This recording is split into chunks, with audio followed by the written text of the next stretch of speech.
Ayan, what's up mga kapitbahay, uwian na naman. So, bago tayo mag-uwian mga kapitbahay, meron muna tayong sasagutin na simpleng katanungan ng isa nating subscriber. Nagtatanong po siya sa akin, kapag mag-setup daw ba ng network or office network, kailangan nga ba daw talaga may core switch or naka-manage switch? Okay, so, yan yung pag-uusapan natin today mga kapitbahay. Explain ko sa kanya ng konti para maintindihan niya kung ano nga ba ang dapat na i-set up kapag nag-setup ka ng office network. Kasi, ito mga kapitbahay, quick vlog lang to, simpleng katanungan lang ng isa nating kapitbahay kasi naguguluhan po siya kasi meron siyang existing network.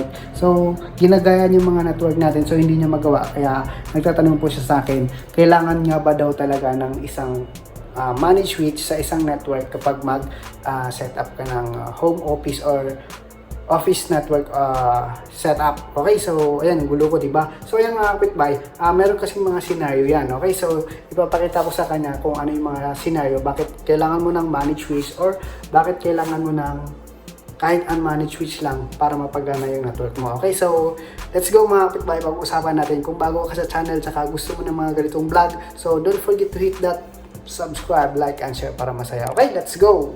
Ay mga kapitbahay, no, so ang katanungan niya, di ba, kung pwede nga daw ba mag-setup ng network kahit naka-unmanaged switch ka. Okay? So, pwede po yun mga kapitbahay, pero may mga dapat ka i-consider para makapag-setup ka ng network kahit naka-unmanaged switch ka. Okay? So, ganito, yung isa mga kapitbahay, kung gusto mo na ang network mo is isang subnet lang, so hindi mo na kailangan ng managed switch para hindi mo na kailangan mag-setup ng ibang subnet. Okay? So, yung pangalawa mga kapitbahay, kung gusto mo mag-implement ng VLAN, so required po talaga na dapat naka-manage switch ka. Kasi syempre kapag nag-create ka ng VLAN dun sa router mo or sa firewall mo, hindi mo siya matatag or hindi mo siya may implement dito sa network mo kung yung switch mo is unmanaged lang. Kasi syempre kapag unmanaged yung switch mo is ang mababasa is yung native VLAN lang, which is yung VLAN 1.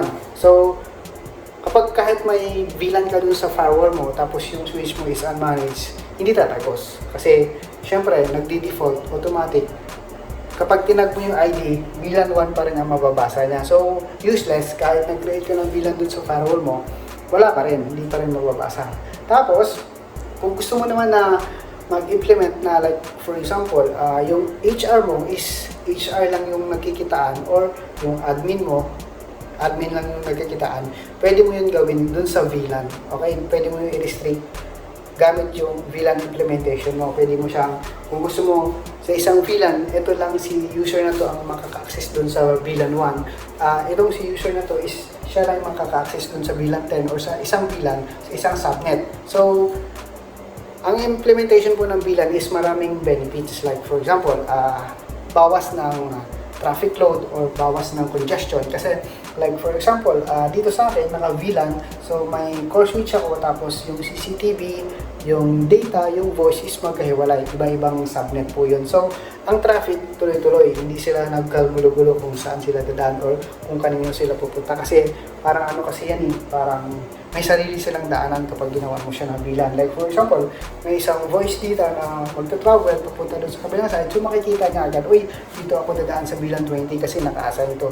Ito yung daanan namin. So, iwas congestion, iwas traffic, tapos mas maganda yung flow ng network mo kapag naka-VLAN ka. Okay, so sana maintindihan niyo isa nating tropa. Sana may matutunan ka kasi kung hindi mo masyadong familiar, marami tayong mga video yan sa channel natin.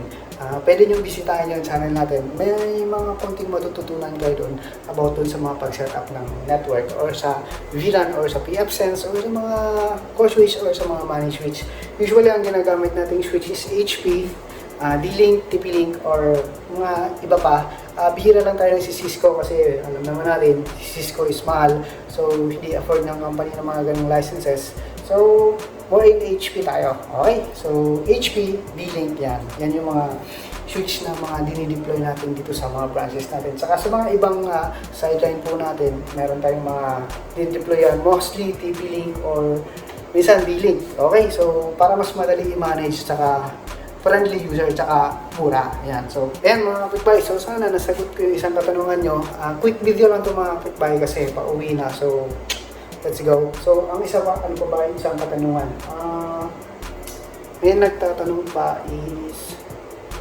okay. So, ang katanungan po ng isa is, pwede nga ba daw kahit anong brand ng core switch ang i-implement kapag nag-set up ka ng office network. Okay, so ayan mga kapitbahay, kahit ano pwede. Like for example, basta automatic ang switch kapag manage tapos may features na create ng VLAN or layer 2 switch, pwede po yung gawing core switch. Yan. Ang ibig sabihin lang naman kasi ng core, so lahat ng mga devices mo, lahat ng mga access switch mo is doon nakakabit sa core, tapos lahat ng mga server mo nakakabit sa core para mas less traffic, para hindi congested yung network mo. Okay? So, ano pa nga ba yung mga katanungan?